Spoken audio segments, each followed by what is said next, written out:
새마을금고 중앙의 검사감독 2본부장 이승권입니다. 최근 수성 새마을금고 검사 결과 중간 발표에 대해서 말씀드리겠습니다. 새마을금고 중앙에는 최근 논란이 되고 있는 국회의원 후보자 이하 A라고 부르겠습니다.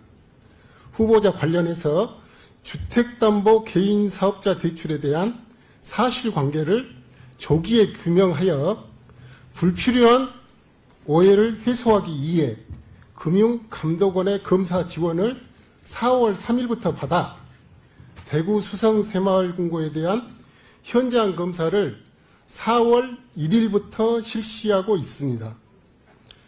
4월 4일 현재까지 검사반에서 확인한 결과 개인사업자 대출의 용도의 유형, 허위 증빙 대출, 부실 여신 심사 등 위법 부당 혐의가 발견되었습니다. 새마을금고 중앙에는 검사 결과 확인된 내용을 바탕으로 관련 법규에 따라 해당 금고 임직원, 차주, 대출 모집인 등 관련자에 대한 제재 및 수사, 기관 통보 등의 조치를 취할 예정입니다. 우선 대출 취급 경위를 말씀드리겠습니다.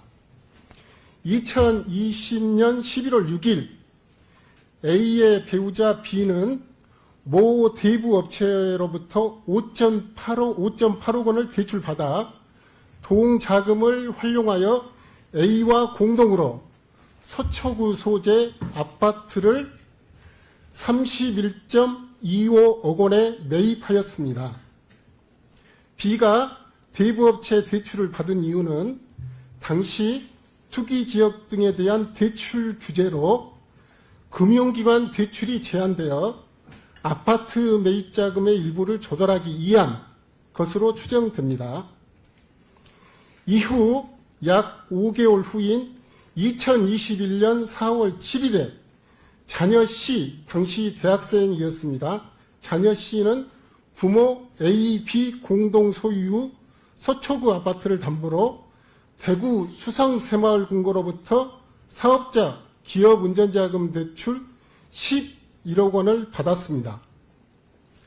C, 즉 차주는 같은 날 본인 명의 계좌에서 입금된 대출금 중 5.81억 원을 대부업체에 이체하여 상환하고 나머지 5.11억 원은 B 계좌로 입금하였습니다. 이상 대출 취급 경위를 말씀드렸습니다.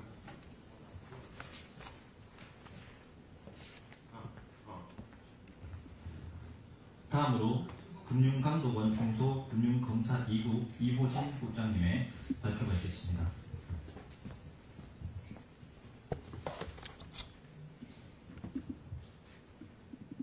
네, 안녕하십니까. 금융감독원 중소금융검사 2국장 이호진입니다.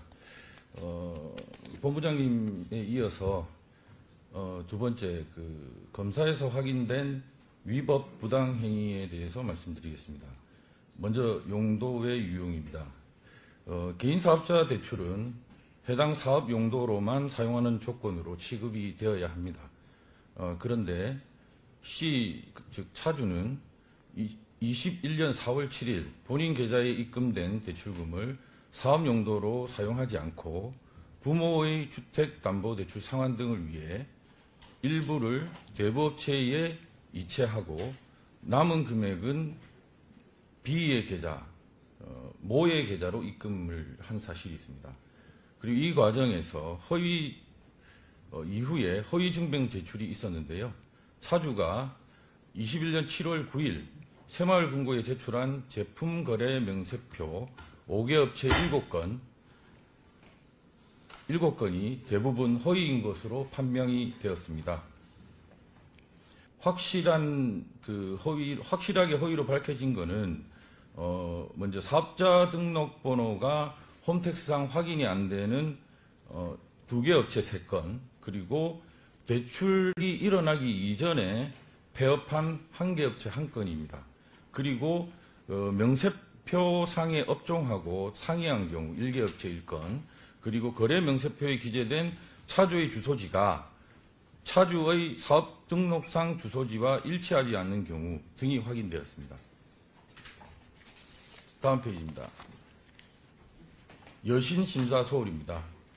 수성새마을금고는 여신심사 시 사업 이력 및 사업성을 고려하지 않고 대출계약서, 담보설정계약서, 사업자 등록증 등만 진구하여 형식적으로 심사하였던 것으로 드러났습니다. 그리고 유사 사례 점검에 있어서 검사반은 수성새마을금고에서 취급된 개인사업자 주담대 전체 53건에 대해서 점검 중입니다. 현재 이 건에 대해서는 점검을 하고 있어서 명확하게 확정적으로 허위가 발견되었다라고 말씀드리기는 곤란하지만 일부 동건과 유사한 사례들이 발견된 걸로 알고 있습니다. 향후 계획입니다. 수성새마을금고에서 취급된 주택담보 개인사업자 대출은 과거 저축은행 작업대출 사례와 마찬가지로 정부의 가계부채 관리 및 부동산 시장 안정화 대책을 우회하기 위해 위법 부당하게 취급된 혐의가 있습니다. 이에 따라서 새마을금고 중앙회는 관련 법규에 따라 해당 기간 및 위법 부당 대출 관련자에 대해 관련 법규에 따라 필요한 조치를 취할 예정입니다. 아울러 필요한 조치는 대출금 회수 조치는 어제 발표한 걸로 알고 있고요.